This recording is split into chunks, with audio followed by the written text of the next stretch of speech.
Welcome to the Reality Revolution. I'm your host, Brian Scott. I got a new one for you today. It's going to be a lot of fun to read. It's very powerful and really surprising how much it links to what we've been talking about. I found this author, Alexander McIver Tyndall.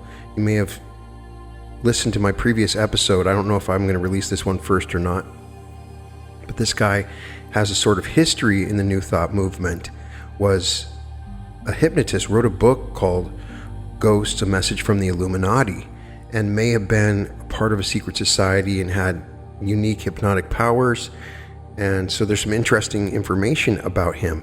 And he wrote in a pseudonym under the name Ali Nomad for this amazing discussion of illumination, which is what people talk about the Illuminati, but in particular, the way of illumination, how we become illuminated. And there's an amazing book called The Way of Illumination and Cosmic Consciousness, The Man God Whom We Await, The Lives of Prophetic and Spiritual Figures, Ancient and Modern.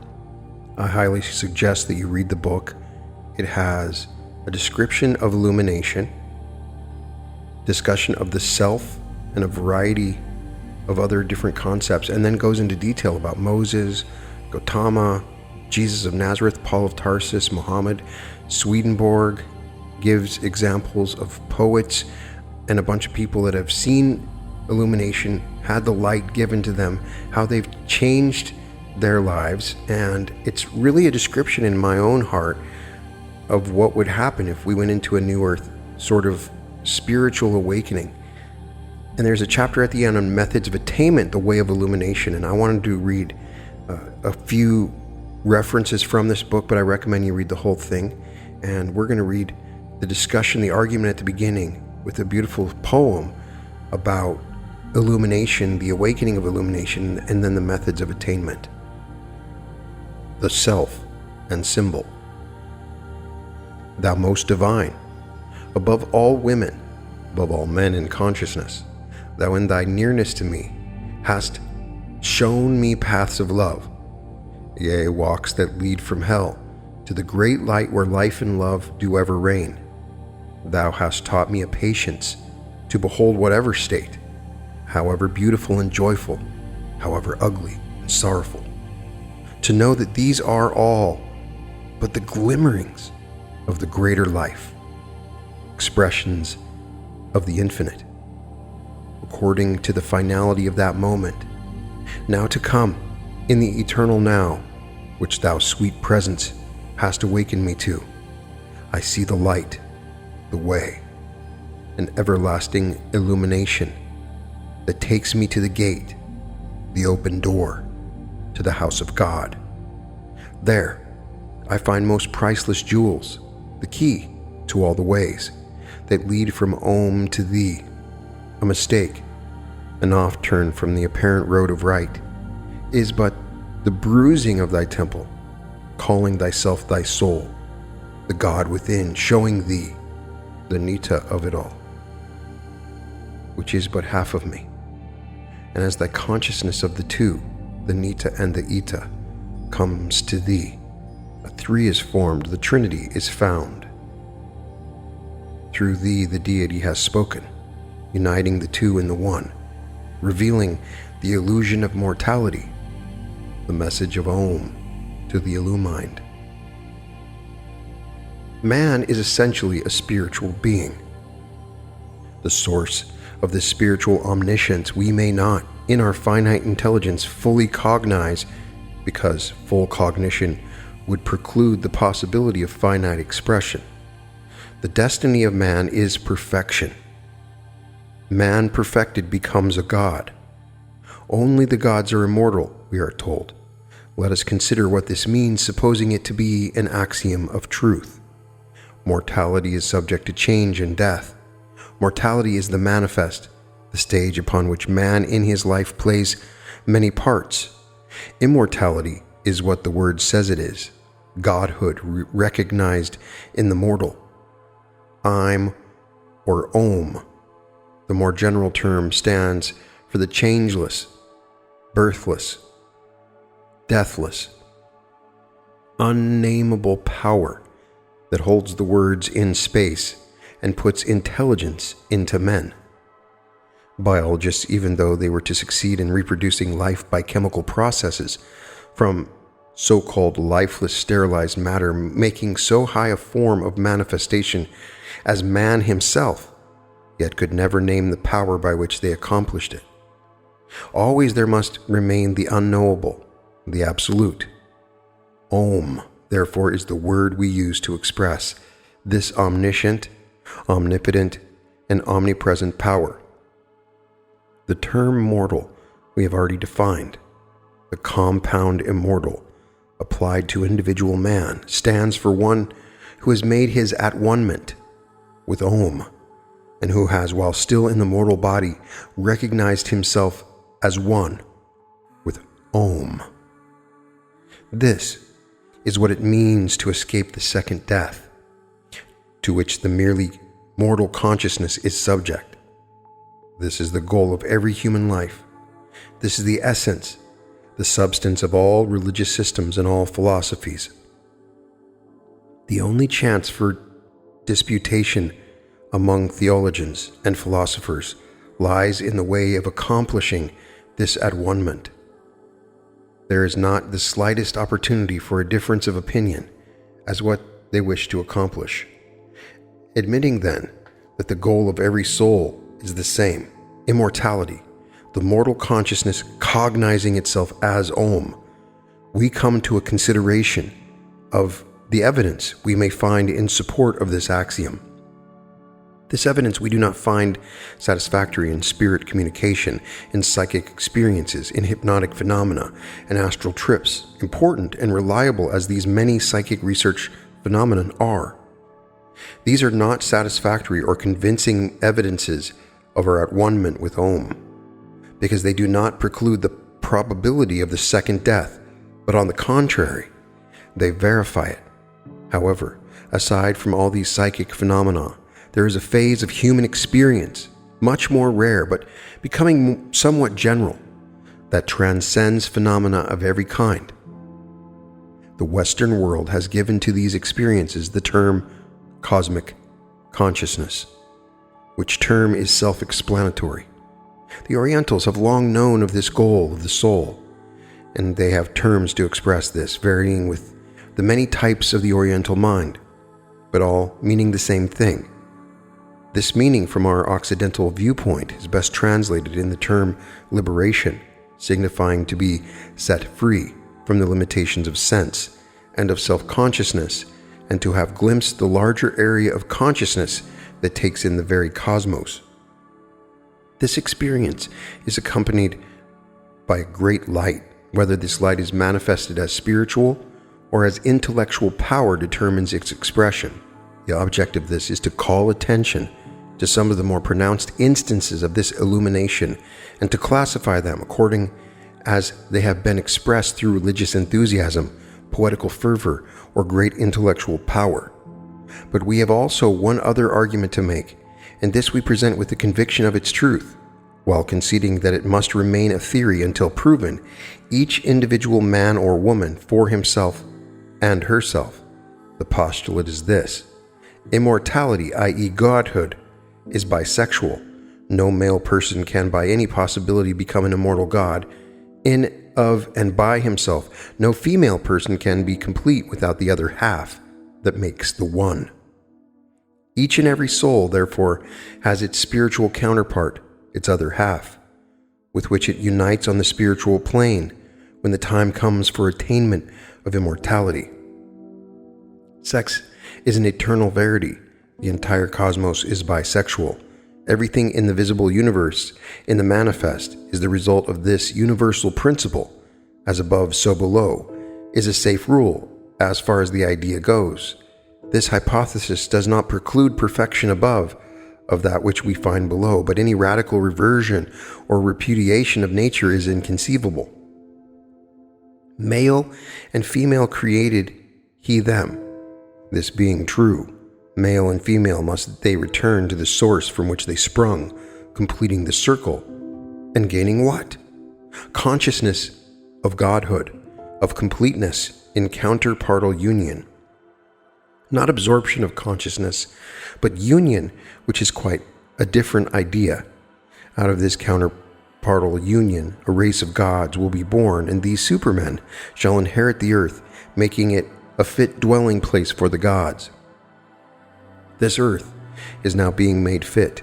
This fact may seem a far distant hope if we do not judge with the eyes of the seer, but its proof lies in the emancipation of woman.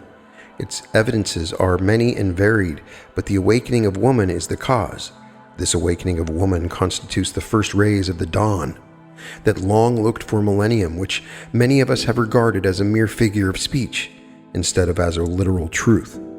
The argument is not that there has been no individual awakening until the present time, but that never before in the finite history of the world has there been such a general awakening, and as it is self-evident that conditions will reflect the idea of the majority, the fact that woman is being given her rightful place in the sense-consciousness life proves that the earth will be a fit dwelling place for a higher order of beings than have hitherto constituted the majority.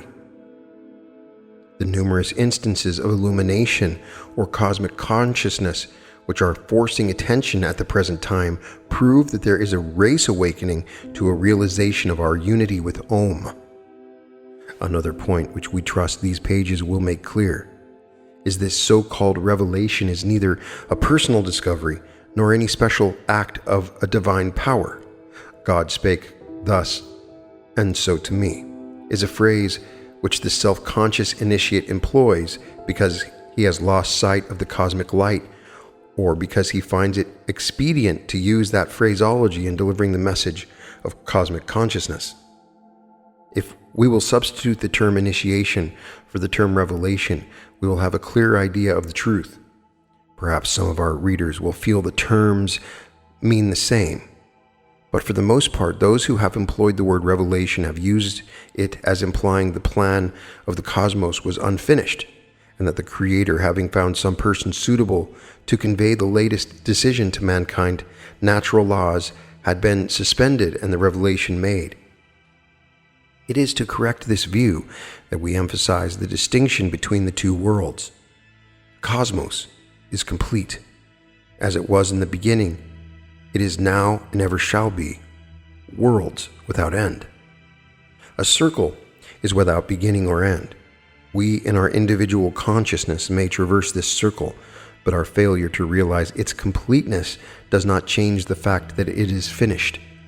We cannot add to the universal consciousness nor take away therefrom, but we can extend our own area of consciousness from the narrow limits of the personal self into the heights and depths of the Atman, who shall set limitations to the power of the Atman, the higher self, when it has attained it at one-ment with Om. It is not the purpose of this book to race the spiritual ascent of man's further than to point on the wide gulf between the degrees of consciousness manifested in the lower animals and that of human consciousness, again tracing in the human the ever-widening area of his cognition of the personal self and its needs to be awakening of the soul, and its needs which needs to include the welfare of all living things as an absolute necessity to individual happiness. Altruism, therefore, is not a virtue. It is a means of self-preservation. Without this degree of initiation into the boundless area of universal or cosmic consciousness, we may not escape the karmic law. The revelations, therefore, upon which are founded the numerous religious systems are comparable with that many and various degrees of initiation into that which is. They represent the degree which the initiate has taken in the lodge. It may be argued that this fact of individual initiation into the ever-present truth of being as into a lodge offers no proof that this earth is to ultimately become a heaven. It may be that this planet is the outermost lodge room and that there will never be a sufficient number of initiates to make the earth a fit dwelling place for a higher order of beings that now inhabit it. This may indeed be true, but all evidence tends towards the hope that even the planet itself will come under the regenerating power of illumination. All prophecies embody this promise. All that we know of what materialists call evolution and occultists might well name uncovering of consciousness points to a time when God's will shall be done on earth as it is in heaven. All who have attained to cosmic consciousness in whatever degree have prophesied a time when this blessing would descend upon every one. But the difficulty in adequately explaining the great gift seems also to have been the burden of their cry. Jesus sought repeatedly to describe to his hearers that wonders of the cosmic sense, but realized that he was too far in advance of the cyclic end. But even as at that time a number of the disciples were capable of receiving the illumination, so today a larger number are capable of attainment. If this number is great enough to bring about the regeneration, the perfecting of the earth condition, then it must be accomplished. We believe that it is. We make the claim that millennium has dawned, and although it may be years before the light of the morning breaks into the full light of the day, yet the rays of dawn are dispelling the world's long night. In his powerful and prophetic story, In the Days of the Comet, H.G. Wells tells of a great change that comes over the world following an atmospheric phenomenon in which a green vapor is generated in the clouds and falls upon the earth with instantaneous effect. Side note, maybe I need to read that for the podcast. As this peculiar vapor descends, it has the effect of putting everyone to sleep. This sleep continues for 3 days, and when people finally awake, their interior nature has undergone a complete change. Where before they saw dimly, they now see clearly. The petty differences and quarrels are perceived in their true perspective. Instead of place and power and influence and wealth being all-important goals of ambition, as before the change, everyone now strives to be of service to the world. Love and kindness becomes greater factors than commercial expediency and business success. In many respects, Wells' description of the great change and its effect upon people corresponds with the effect of illumination. The sense of entering into the very heart of things, of growing plants, the birds and the little wood animals, the intense sympathy and understanding of life described by him sounds like the effect of cosmic consciousness, as related by nearly all who have attained it. How the world's activities are resumed after the change, and under what vastly different incentives people work, form a part of the story which is written as fiction, but which contains the seeds of a great truth. This truth is expressed in science as human achievement and in religion as fulfilled prophecy, but the truth is the same. Both religion and science point to a time when this earth will know freedom from strife and suffering. Even the elements which have hitherto been regarded as beyond the boundaries of man's will may be completely controlled. Not maybe, but will be. Manual labor will cease. Societies will put a stop to war when they come to the inevitable conclusion that no race can by any possibility be improved, while the most perfect physical species are reserved for armies. Awakening women will refuse, indeed they are now refusing, to bear children to be shot down in warfare and crushed under the juggernaut of commercial competition. Those who realize the signs of the times look for the birth of cosmic consciousness as a race consciousness foreshadowing the new day, the second coming of Christ, not as a personal vicarious sacrifice, but as a factor in human attainment. For I am persuaded, said St. Paul, that neither death, nor life, nor angels, nor principalities, nor things present, nor things to come, nor powers, nor height, nor depth, nor any other creature shall be able to separate us from the love of God. If we interpret this in the light of cosmic consciousness, we realize that we shall know and experience that boundless, deathless, perfect, satisfying, complete, and all-embracing love, which is the goal of immortality, which is an attribute, we may say, the one attribute of God. We are not looking for the birth of a Christ child, but of the Christ child.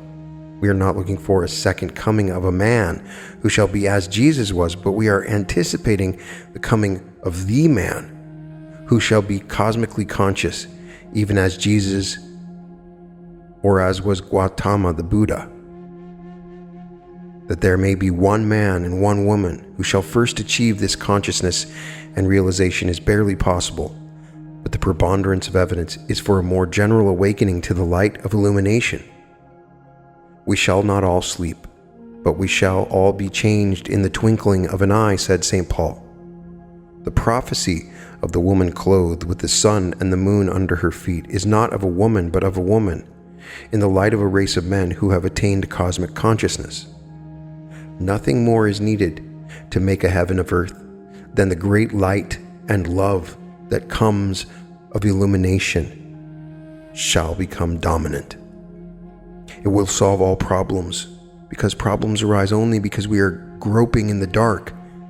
The elimination of selfishness, of condemnation, of fear and anger and doubt must have far greater power for universal happiness and well-being than all the systems which theology of science or politics could devise.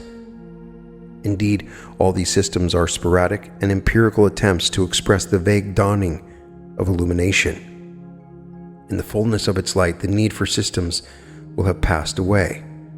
Like Lord Buddha, the Indian sage Sri Ramakrishna describes his experience of illumination as one of unbounded light. Speaking of this strange and overpowering sense of being immersed in light, Sri Ramakrishna described it thus: "The living light to which the earnest devotee is drawn doth not burn.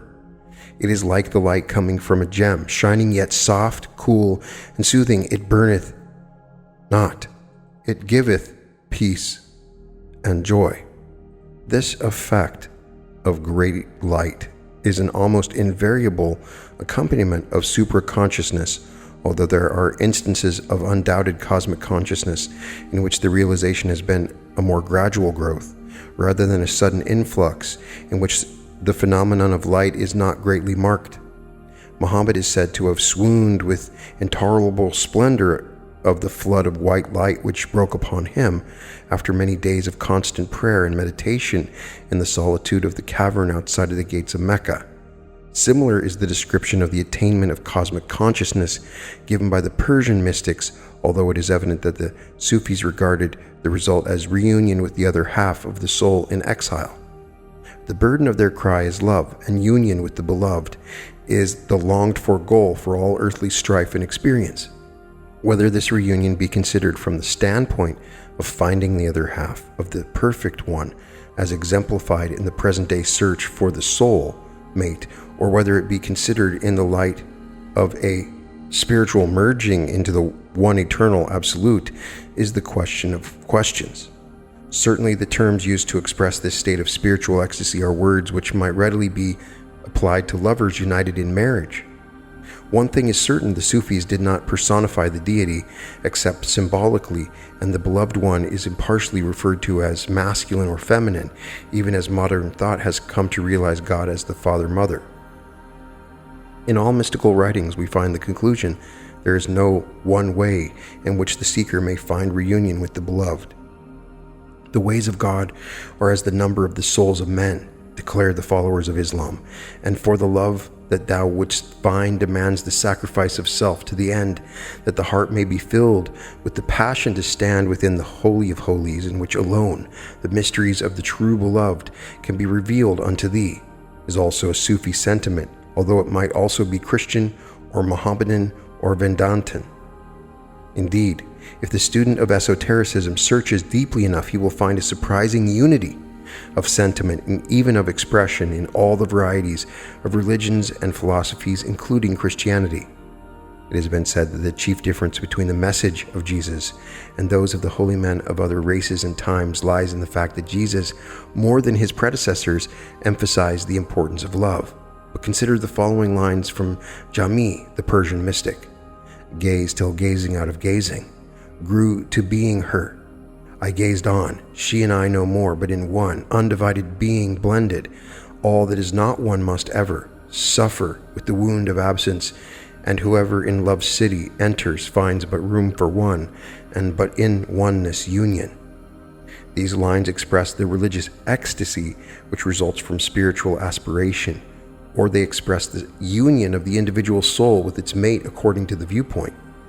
In any event, they are an excellent description of the realization of that much to be desired consciousness, which is fittingly described in Occidental phraseology as cosmic consciousness, whether this realization is the result of union with the soul's other half, or whether it is an impersonal reunion with the causeless cause.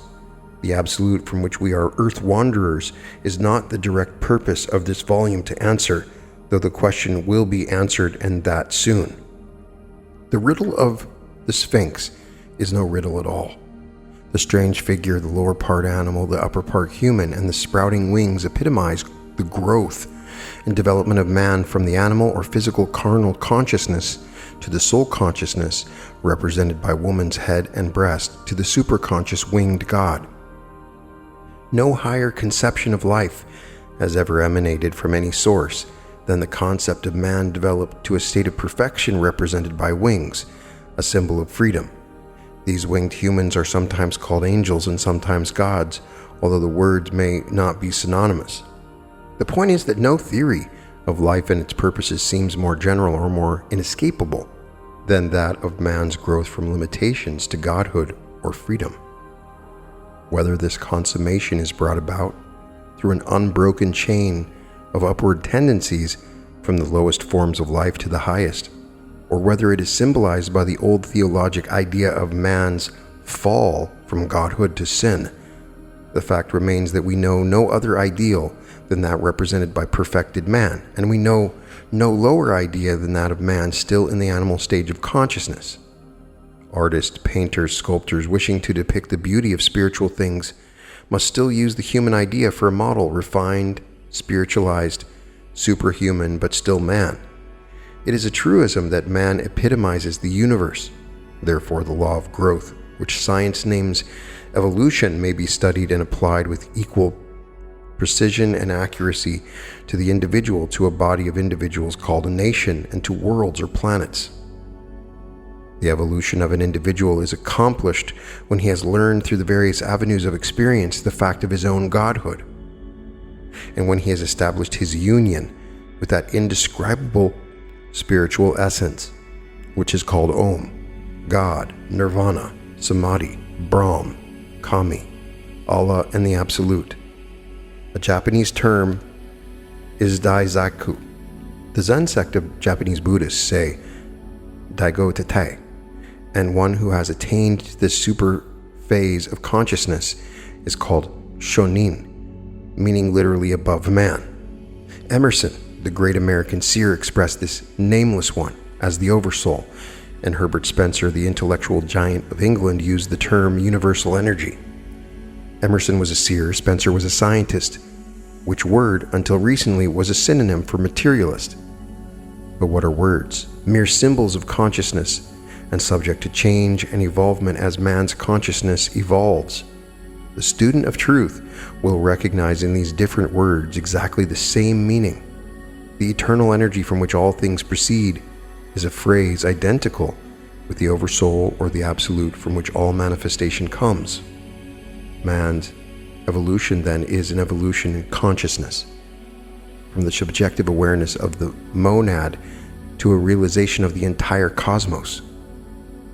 Each phase of life is a specific degree of consciousness, and each successive degree brings the individual nearer to the realization of the sum of all degrees of consciousness into godhood, the highest degree which we can conceive.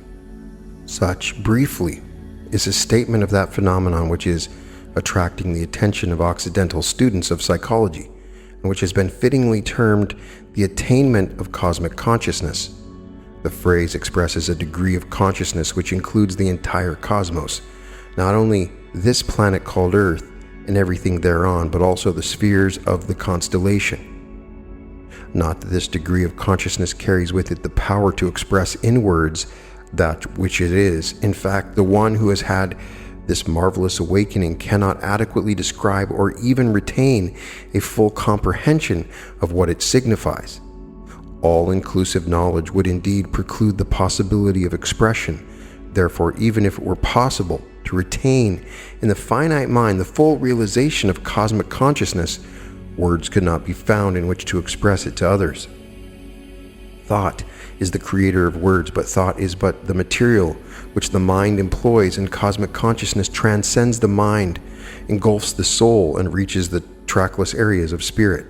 It may be doubted if anyone may retain a full realization of cosmic consciousness and remain in the physical body. Great and wonderful as have been the experience of those who have sought to relate their sensations, it is probable that these flashes of insight have been in the nature of cosmic perception and have lacked full realization. Of those who have had glimpses of that larger area of consciousness, which includes an awareness of eternal unity with the cosmos, there are, we believe, many more than students of the subject have any idea of. This century marks a distinct epoch in what is called evolution. The end of a kalpa, or cycle of manifestation, is symbolized by the presence on a planet of many avatars, masters, and angels. By their very presence, these enlightened ones arouse in all who are ready for their experience a glimpse of that state of being to which all souls are destined and to which all shall ultimately attain.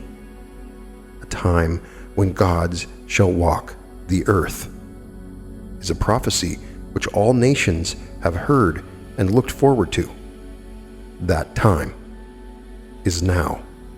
We see the effect of their presence in peace conferences, in abolition of child labor, in prison reform, in the amalgamation of the races, in attempts at social equity in national societies, and above all, as we have before stated, in the emancipation of women.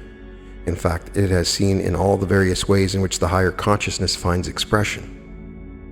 One of the characteristic signs of this awakening, the Millennium Dawn, as it has been named, lies in a very general optimism shining through the mists of doubt and unrest, an inexpressible desire which accompanies the new birth in consciousness. Amid the seeming chaos of present-day conditions, it is not easy to discern the coming of that dawn of which all great ones of earth have foretold, a time when the earth shall be made a fit habitation for the gods. The heavens is a term employed to specify the constellation which is composed of planets and stars, but we use the term heaven also to mean a state of happiness and bliss attainable through certain methods, a consideration of which we will take up soon. The immediate point is that this planet is being prepared for a position in the solar system consistent with that which is the abode of the gods, heaven. This proposition is made in its literal meaning corroborative of this statement, which is consistent with all prophecies, is the information recently given to the world by Camille Flammarion and other great astronomers that the Earth is changing its position in the heavens at an astonishing rate.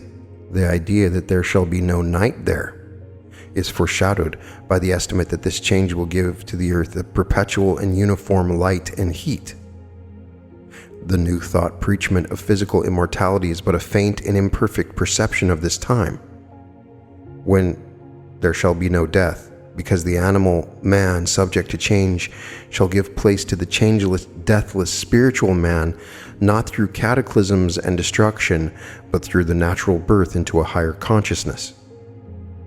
The Occidental mind is easily affrighted by a name. Perhaps we should not specify the Occidental mind, but rather the mind of man among all races is easily put to sleep by the hypnotism of a word.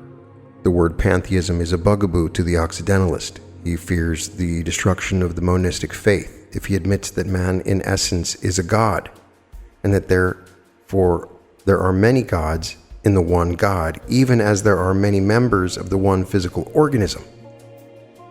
Nevertheless, all literature, whether sacred or profane, teaches the attainment of godhood by man. This cannot mean other than the attainment of realization of godhood by the individual and the retention of this realization to the end that reincarnation shall cease and identity with cosmic principle be established beyond further loss or doubt or strife or death. This is what it means to attain to cosmic consciousness. It is inclusive consciousness.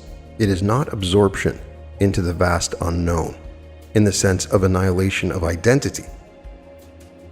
It is consciousness plus, not minus.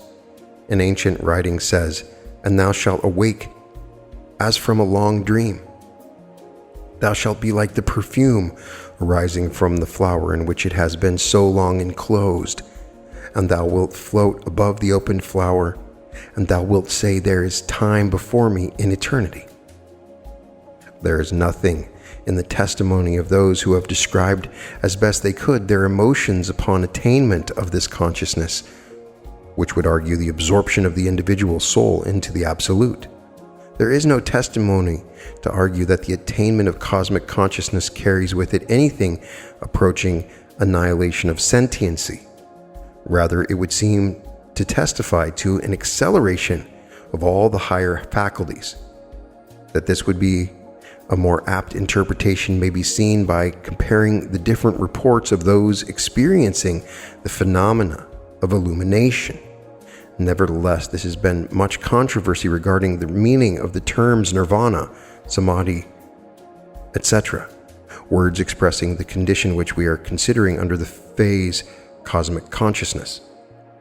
The book gives a description of nirvana and some different references from yoga, Swami Vivekananda, St. Paul, regarding the state of nirvana.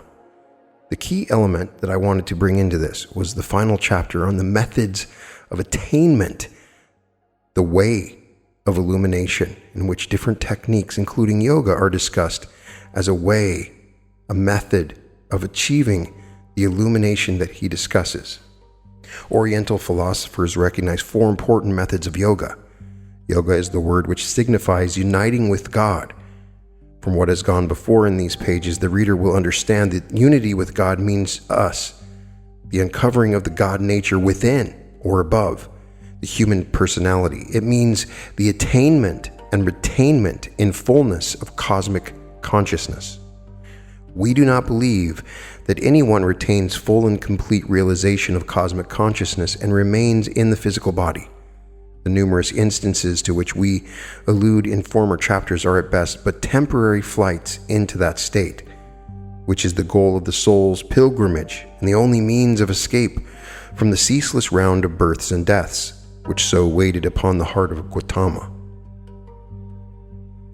The paths of yoga, then, are the methods by which the mind in the personal self is made to perceive the reality of the higher self and its relation to the supreme intelligence, the absolute. The various methods or paths are pointed out, but no one, nor all of these paths, guarantees illumination as a reward for diligence. That which is in the heart of the disciple is the key that unlocks the door. These paths are called karma yoga, raja yoga, gnani yoga, bhakti yoga. Karma yoga is the path of cheerful submission to the conditions in which the disciple finds himself, believing that those conditions are his because of his needs and in order that he may fulfill that which he has attracted to himself. The admonition, whatsoever thy hands finds to do, that doest thou with all thy heart, sums up the lessons of the path of karma yoga. The urge to achieve, to do, to accomplish, to strive, and attain actuates those who have, whether with conscious intent or because of a vague inward urge, devoted their lives to taking an active part in the material or intellectual achievements of the race. There are those who are blindly following, as far as their mental operations are concerned, the path of karma yoga. That is, they work without knowing why they work. They work because they are compelled to do so, as slaves of the law. These will work their way out of the necessity of fulfillment in the course of time, even though they blindly follow the urge. But if they could be made to work as masters of the conditions under which they labor, instead of as slaves to environment, they would find themselves at the end of that path. Karma yoga would have been accomplished. Work as those work who are ambitious, but be not thou enslaved by the delusion of personal ambition. This is the password to liberation from karma yoga. Raja Yoga is the way of the strongly individualized will. Knowledge is power, is the hope which encourages the disciple on the path of Raja Yoga. He seeks to master the personal self by meditation, by concentration of will, by self-discipline and sacrifice. When the ego gains complete control over the mental faculties, so that the mind may be directed by the individual will, suggests the student has mastered the path of Raja Yoga. If his mastery is complete, he finds himself regarding his body as the instrument of the self, and the body and its functions are under the guidance of the ego. The mind is the lever with which this self raises the consciousness from the lower to the higher vibrations. The student who has mastered Raja Yoga can induce the trance state, control his dreams as well as his waking thoughts. He may learn to practice magic in its higher aspect, but unless he is extremely careful, this power will tempt him to use his knowledge for selfish or unworthy purposes. Let the student of Raja Yoga bear in mind the one great and high purpose of his efforts, which should be the realization of his spiritual nature and the development of his individual self so that it finally merges into the spiritual self, thus gaining immortality in the flesh. Does this flesh mean the physical body? Not necessarily, because this that we see and name the physical body is not the real body, any more than the clothing that covers it is the person. Although frequently we recognize the acquaintances by their clothing, immortality in the flesh means cessation from further incarnations, the last and present personality including all others in consciousness, until we can say, I, manifesting in the physical as so-and-so, am now and forever immortal, remembering other manifestations which were not sufficiently complete, but which added to the sum of my consciousness until now I know myself a deathless being. To those who seek the path of Raja Yoga, we recommend meditation upon Patanjali's Yoga Sutras, of which there are several translations differing slightly as to interpretation. We have selected some of the most important from the translations by Johnston. They are designed to make clear the difference between the self of personality and the self or Atman which manifests in personality. The personal self seeks to feast upon life through a failure to perceive the distinction between the personal self and the spiritual man. All personal experiences really exist for the sake of another, namely the spiritual man. By perfectly concentrated meditation on experience for the sake of the self comes a knowledge of the spiritual man. The wise person seeks experience in order that he may attain to the standard of spiritual man, doing all things for the lessons they teach, working as those work who are ambitious and yet having no personal ambition, looking on all life and at the self of personality and knowing the illusion of the self. He is raising the personal self to the spiritual plane, but always he has the handicap of the desires of the lower self, the personal, which seeks to feast on life because it is born of the external, and its inherent appetites are for the satisfaction and pleasures of that physical self. We do not say to look upon the body with its needs and its desires as an enemy to be overcome, or that its allurements are dangerous, although pleasurable. No, we say to the student, control the desires of the body. Make them do the bidding of the self, because it is only by so doing that you can gain the immortal heights of godhood. Looking down upon the fleeting dream of personality with its so-called pleasures as a bad nightmare compared to the joys that await the immortals.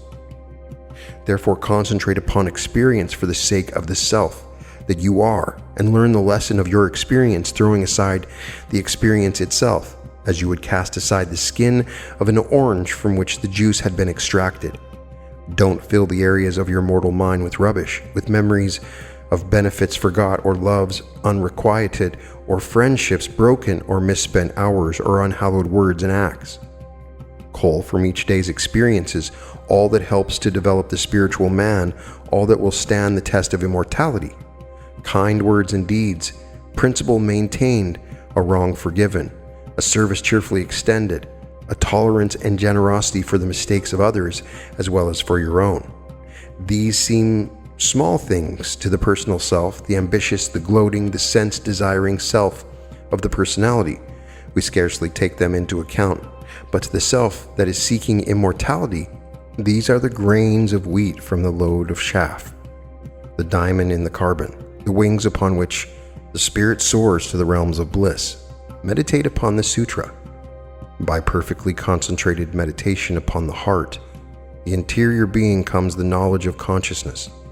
The heart is the guide of the inner nature, as the head is the outer. Love, the Most High God, is not born in the head but in the heart. The heart travails in pain through sorrow and loss and compassion and pity and loneliness and aspiration and sensitiveness. And lo, there is born from this pain the spiritual self, which embraces the lesser consciousness, enfolding all your consciousness in the softness and bliss of pure seraphic love, the heritage of your immortality. Meditate long and wisely upon this sutra. Through perfectly concentrated meditation on the light in the head, come the visions of the masters who have attained, or through the divining power of intuition, he knows all things. There is a point in the head anatomically named the pineal gland. This is frequently alluded to as the seat of the soul, but the soul is not confined within the body. Therefore, it is in the nature of a key between the sense-conscious self and the spiritually conscious self. It is like a central receiving station and may be called up and aroused to consciousness by meditation.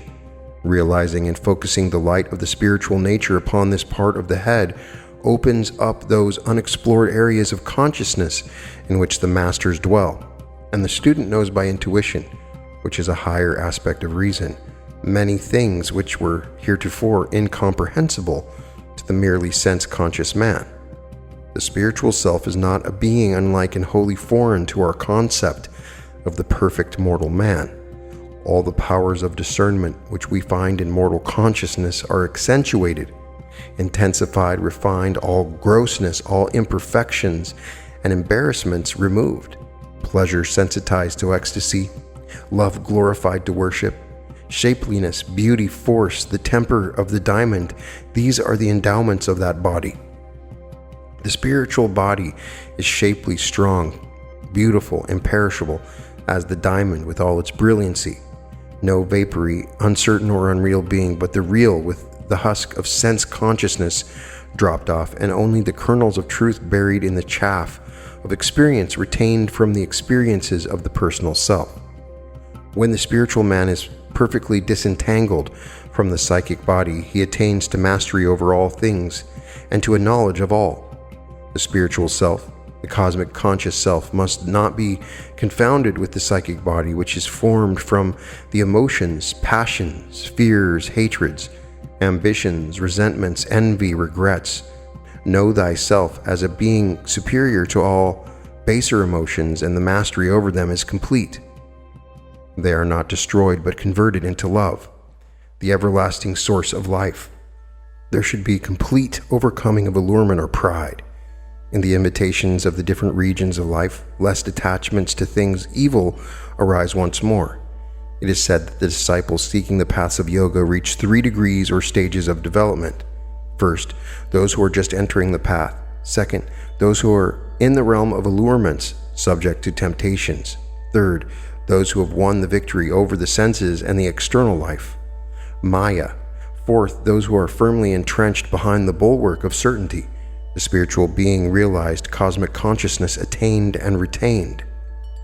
By absence of all self-indulgence at this point, also the seeds of bondage of sorrow are destroyed and pure spiritual being is attained. Self-abnegation and self-sacrifice have ever been the way of spiritual development, but we are prone to misunderstand and mistake the true interpretation of this admonition.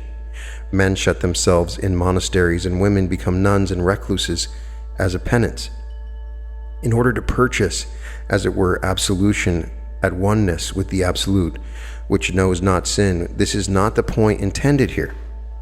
Spiritual consciousness cannot be bought. The desires of the personal self may be sublimated into a divine force and power through recognizing the desires of the self as baubles, which attract and fill the eye until we fail to see the glories of that which awaits us. Thereafter, the whole personal being bends towards illumination, full of the spirit of eternal life. Here again, we have assurance that the spiritually conscious man, the luminous body, is not a being apart from the self that we know our inner nature to be, but rather it is the inner self, even as we in our ignorance and our lack of initiation know it, raised to a higher realm of consciousness, our desires refined, spiritualized, made pure, and our faculties strengthened and immortalized. We do not withdraw from experience, but we draw from experience the lesson, the hidden wisdom of the initiate. Meditate upon these sutras. He who, after he has attained, is wholly free from self, is set in a cloud of holiness, which is called illumination. This is the true spiritual consciousness. This aphorism is self-explanatory. He who attains illumination and afterward lives and acts from the inner consciousness, the spiritual man, is free from the desires of the sense-conscious life, with its consequent disappointments. He sees everything from the spiritual rather than the mental point of view and understands the phrase, "And behold, all was good." Thereon comes success from sorrow and the burden of toil. The one who has attained cosmic consciousness, acting always from the self and not from personal desires, is set free from karma. He has fulfilled the cycle. He makes no more bondage for himself. He is free and is already immortal. When that condition of consciousness is reached, which is far-reaching and not confined to the body, which is outside the body and not conditioned by it, then the veil which conceals the light is worn away. The acquisition of spiritual consciousness, illumination, endows the mortal mind also with a degree of power sufficient to penetrate the veil of illusion, the Maya. The disciple then sees for the first time all things in their true light. The separation between the personal self and the spiritual being that we are is so fine as to be like a cobweb veil, and yet how few penetrate it. The suddenness with which this awakening, for it is like awakening from a dream of the senses, comes, startles, and surprises us, and then we become astonished at the transparency of the bonds that bound us to the limitations of the mortal. Then we might have soared to the realms of light. By perfectly concentrated meditation on the correlation of the body with the ether, and by thinking of it as light as thistle down, will come the power to traverse the ether. The Zen say that the way of the gods is through the air and afterwards in the ether. This means that we must evolve from the physical to the psychic and thence to the etheric or spiritual body. This is the way of the many. It is only the few who attain perfect spiritual consciousness while manifesting in the physical, but these do not have to undergo the second death, which is the dropping off of the psychic body and assuming the spiritual body. They attain to immortality in the flesh, i.e. in the present personality. Thereupon will come the manifestation of the atomic and other powers, which are the endowment of the body together with its unassailable force. The body here referred to, it must be borne in mind, is the etheric or spiritual body, which possesses the power to disintegrate matter, the power to annihilate time and space, so that he may look backward into remote antiquity and forward into boundless futurity, or as the commentator says, he can touch the moon with the tip of his finger, the power of levitation and limitless extension, the power of command, the power of creative will. These are the endowments of the spiritual body, with which the disciple is seeking to establish his identity, that he may overcome the second death and become immortal in consciousness here and now. Of this spiritual or etheric body it is said, fire burns it not, water wets it not, the sword cleaves it not, dry winds parch it not, it is unassailable. Meditate upon this sutra. For him who discerns between the mind and the spiritual man, the self, there comes perfect fruition of the longing after the real being. When the disciple has once grasped the fact that he is a soul and possesses a mind and a physical covering, he has entered on the way of illumination and must inevitably reach the goal.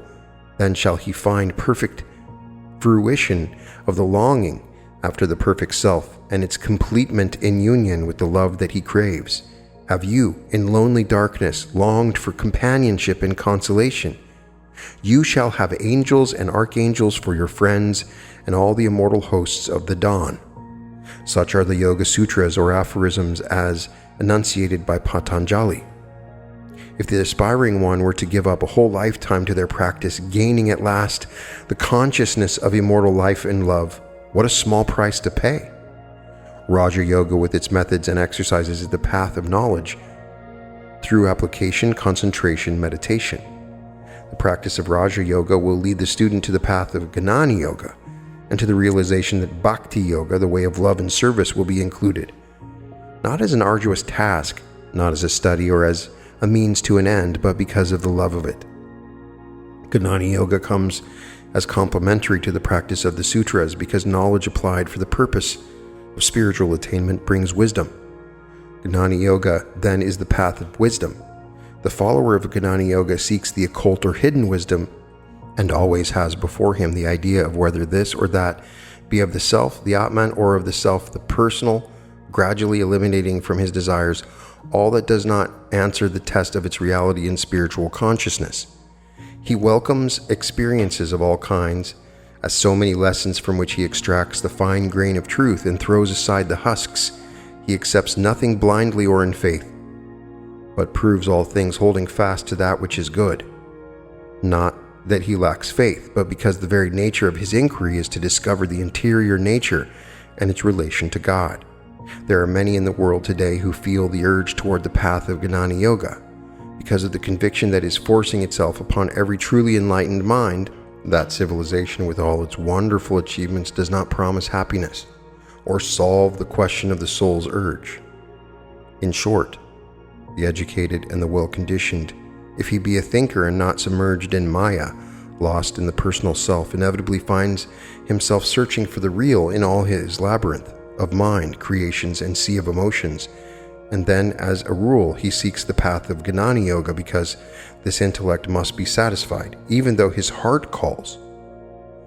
The mystic, the teacher, and the philosopher are following the path of Gnani, so is the true occultist, but many who deal in the so-called occultism are employing knowledge only entirely missing the higher quality of wisdom. Bhakti Yoga, the path of self-surrender, thorny way through emotions, the blood of heart, is shortcut to illumination if such a thing could be, but there is no shortcut, nor yet a long road. Someone has said, there are as many ways to God as there are souls, and yet all persons who are in the upward climb are demonstrating some of these four paths, or a combination of the paths. It is, however, a significant fact that we do not hear anything of the great intellectual attainment of the three great masters, Krishna, Buddha, and Jesus, but only of their great compassion, their wonderful love for mankind and all living things. St. Paul, who was probably an educated man as he held a position of prominence among those in authority previous to his conversion, laid particular stress upon the love nature as the way of illumination. And Jesus repeatedly said love is the fulfilling of the law. What is the law? The law of evolution and involution, of generation and regeneration, when the time should come that love was to reign on the planet Earth as it does in the heavens above the earth. Then should the kingdom of which he foretold be at hand, and in conclusion of this to be, Jesus promised that the law should be fulfilled when love should come. So Swami Vivekananda, in his exposition of Vedanta, declares, love is higher than work, than yoga, than knowledge. Day and night think of God in the midst of all your activities. The daily necessary thoughts can all be thought through God. Eat to Him, drink to Him, sleep to Him, see Him in all. Let us open ourselves to the one divine actor and let Him act and do nothing ourselves. Complete self-surrender is the only way. Put out self, lose it, forget it. Let us substitute for the words God and Him the one word love, and see what it is we are told to do. Love of doing good frees us from work. Even though we labor from early dawn until the night falls, so too, if we have some loved one for whom we strive, we can endure every hardship with equanimity. As far as our own comfort is concerned, few human beings in the world today are so enmeshed in the personal self as to work merely for the gratification of selfish instincts. The hard-working man, whether laborer or banker, must have some sense for whom he struggles and strives, otherwise he descends to a level below that of the brute. This is the reason for the family, the lodge, the community, the nation. There must be some motive other than the preservation of the personal self in order to develop the higher quality of love which embraces the world until the spirit of a Christ takes possession of the human, and he would gladly offer himself a sacrifice to the world if by so doing he would eliminate all the pain from the world.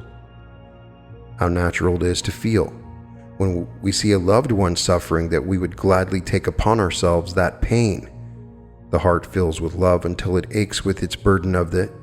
This love enlarged, expanded, and Impersonal in its application is the same love with which we are told to love God and to do all for Him. Do all for love of all the other hearts in the universe that feel as we feel when their loved ones suffer. That is the way to love God. It is the only way we know. We only know divine love through human love. Human love is divine when it is unselfish and eternal, not fed upon carnality but anchored in spiritual completement. The story of Abu Ben Adhem, may his tribe increase, tells us how we may know who loves the Lord. The angel wrote the names of those who loved the Lord most faithfully and fully, and coming to Abu Ben Adhem, asked if he should write his name, and received the reply that he could not say whether he deeply loved the Lord, but he was quite certain that the angel could write me as one who loves his fellow men. And lo, when the list was made and the names of all who loved the Lord recorded, Abu Ben Adhem's name headed the list. The Vedanta philosophy teaches non-attachment, and Vivekananda himself says to love any one personality is bondage. Love all alike. Then all desires fall off. To love only the personal self or any one binds us to the sorrow of loss and separation and disappointment, but to love anyone spiritually is to establish a bond which can never be broken, which ensures union and defies time and space. We cannot love all alike, though we can love all humanity impersonally. All desires that we have their root in the sense-conscious plane of expression will fall off when the heart is anchored in spiritual love. But let it be understood that the spiritual love is not opposed to human love. We do not grow into spiritual love by denying the human, but by plussing the human. Spiritual consciousness is all that is good and pure and noble and satisfying in the mortal and infinitely more. It is the love of the personal self plus the self, the Atman. Love is never unrequited. It is never wasted, never foolish. Love is its own self-justification. If it be real love, and not vanity or self-admiration misnamed, give it freely and don't ask for a return. Don't ask whither it leads, only ask if it is real. If the love you feel is for the object of your love, or if it is for yourself, for you to possess and to minister to your pleasure, ask whether it is from the senses or from the heart.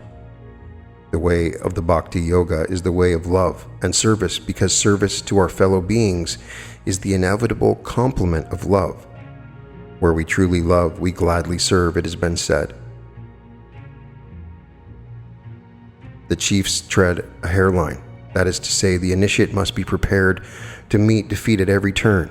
Not defeat of his object of attainment, but the personal defeat that so many seek in the delusion that the world's ideal of success is the real success. In conclusion, we can only repeat what has been told and retold many times by all inspired ones of whatsoever creed and race, namely, think and act always from the inner self, cheerfully taking the consequences of your choice. Let not the opinions of the illusory world of the senses balk and thwart you.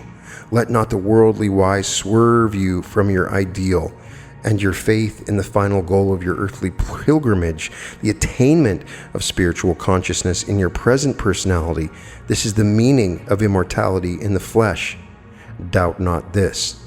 Make love your ideal, your guide, your final goal. Look for the inner self of all whom you meet. Learn to look into the hearts of men, says the injunction in Light on the Path. Dismiss from your mind all the accumulation of traditional concepts and prejudices that are not grounded in love. And above all, falter not nor doubt, no matter what seeming hardships you encounter in your earthly pilgrimage.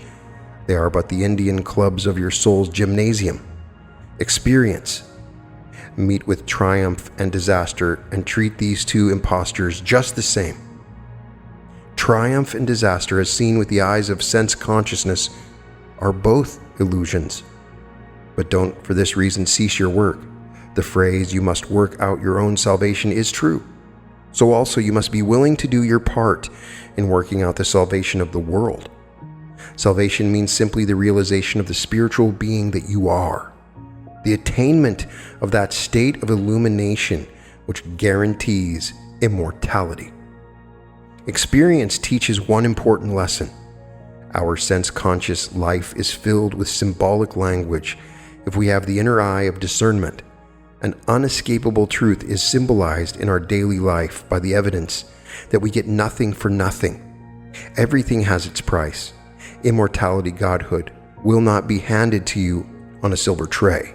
Neither can anyone withhold it from you if you desire it above all things. And although it has its price, yet you cannot buy it. A seeming paradox, but the initiate will see it all clearly enough when the time comes. He who would scale the heights of understanding from whence the soul looks out forever free must falter not nor fail, all truth demanding, though he bear the cross and no Gethsemane. The discouraged student says to himself, if truth demands such sorrow and sacrifice as this, I will not serve her. It is a false god that would so try his devoters. Have you not said it? The toll you pay is not the divine self within, but to the keepers of the threshold that guard the entrance to the dwelling place of the Illuminati. Earthly lodges and brotherhoods are symbols of the higher initiations. There is a common mistake in the idea that the invisible states of consciousness are chaotic or radically different from the visible. As below, so above, and as above, so below is an aphorism constantly held before the eyes of the would-be initiate, each of whom must interpret and know it for himself. If the student finds the Raja Yoga Sutras difficult of comprehension or of practice, let him meditate upon the following mantrams. I know myself to be above the false concepts which assail the personal self that I appear to be. I am united with the all-seeing, all-knowing consciousness. I abide in the consciousness of the indestructibility and omniscience of being. I rest secure and content in the integrity of cosmic law, which shall lead my soul unto its own, guaranteeing immortal love. I unite myself with that power that makes for righteousness. Therefore nothing shall dismay or defeat me, because I am at one with the limitless areas of spiritual consciousness. My mind is the dynamic center through which my soul manifests the love which illumines the world. Only good can come to the world through me. Much that is called mental science or new thought in Christian Science has for its aim and ideal avoidance of all that does not make for personal well-being and worldly success. Avoid this ideal, distrust this motive. Be ever willing to sacrifice the personal self to the real self if need be. If the ideal is truly the desire for illumination and not for self-gratification, the mind will soon learn to distinguish between the lesser and the greater. Have you longed for perfect, satisfying human love? You shall have it plus 1,000-fold in immortal spiritual union with your God. We have set forth only a few of the facts and instances which the inquirer will find if he but seek, of the reality of a superconscious faculty no less actual than are the faculties of the sense-conscious human, which type forms the average of the race. This faculty, or rather we should say these faculties, because they find expression in many ways, through avenues correlative to the physical senses, prove the existence of a realm of consciousness far above the planes of the mortal or sense-conscious man, and transcending the region known as the astral and psychic areas of consciousness. All who have reported their experiences in contacting this illimitable region unite in the essential points of experience, namely, the experience is indescribable. It confers an unshakable conviction of immortality. It discloses the fact that we are now living in this superconscious realm that is not something which we acquire after death. It is not to be. This realm is characterized by a beautiful, wonderful, radiant, iridescent light. O green fire of life, pulse of the world, O love. It fills the heart with great and all-embracing love, establishing a realization of the silent brotherhood of the cosmos, demolishing all barriers of race and color and class and condition. Illumination is inclusive. It knows no separation. It announces the fact that every person is right from his point of view. that nothing walks with aimless feet, that no one life shall be destroyed or cast as rubbish on the void, when God hath made the pile complete, that life and love and joy unutterable are the reward of the seeker, and that there is no one and only path. All systems are creeds, all methods that are formulated and upheld by altruism are righteous, and that the real is the spiritual, the external is a dream from which the world is awakening to the consciousness of the spiritual man, the Atman, the self that is ageless, birthless, deathless, divine. On all sides are evidences that the race is entering upon this new consciousness. So many are weary with the strife and struggle and noise of the sense-conscious life. The illusions of possessions which break in our hands as we grasp them, of empty titles of so-called honor, built upon prowess in war, the feverish race after wealth, cold as the marble palaces which it builds to shut in its worshippers. All these things are becoming skeleton-like and no longer deceive those who are even remotely discerning the new birth. The new heraldry will have for its badge of royalty love and service to my fellow beings, displacing the doemon droit of the ancient ideal. The dawn is here. Are you awake? And thus we conclude this episode, The Way of Illumination, Awakening the Man-God Within, a collection of different chapters from the book, The Way of Illumination and Cosmic Consciousness, the man-God whom we await, the lives of prophetic and spiritual figures, ancient and modern. It's a great book. Definitely check out the other chapters. But it is amazing what he is talking about here. Completely syncs with Neville Goddard material, the Joseph Murphy material. Really an explanation coming from the perspective of a sort of Mason that we are God, that we're awakening to our godhood, that there is an illumination that can occur. And as he references multiple different people in our history, we can awaken ourselves. We can come into reference to this light that can change our world. And if enough people are awakened as referenced in this material, then we can experience the new earth and the new heaven spoken of in the Bible. One at a time, as we awaken and are illumined, as we follow these principles, as we learn how to think properly, which is Raja Yoga, as we learn the lessons of the heart, Jnana Yoga and Bhakti Yoga, which are lessons of power and understanding. And as we learn these lessons and we move to a level of service, of selflessness, as we move in this transition, we become illumined in a way that changes everything. And he refers to Moses and Buddha and a variety of other spiritual teachers that have had the same experience, and gives examples of this wonderful experience. It's indescribable. It cannot be described in words. And if you purely had it, you probably wouldn't be able to experience it in your regular body, but we get glimpses of it in this life. And it's a way of living, a way of thinking, a way of doing, a way of being.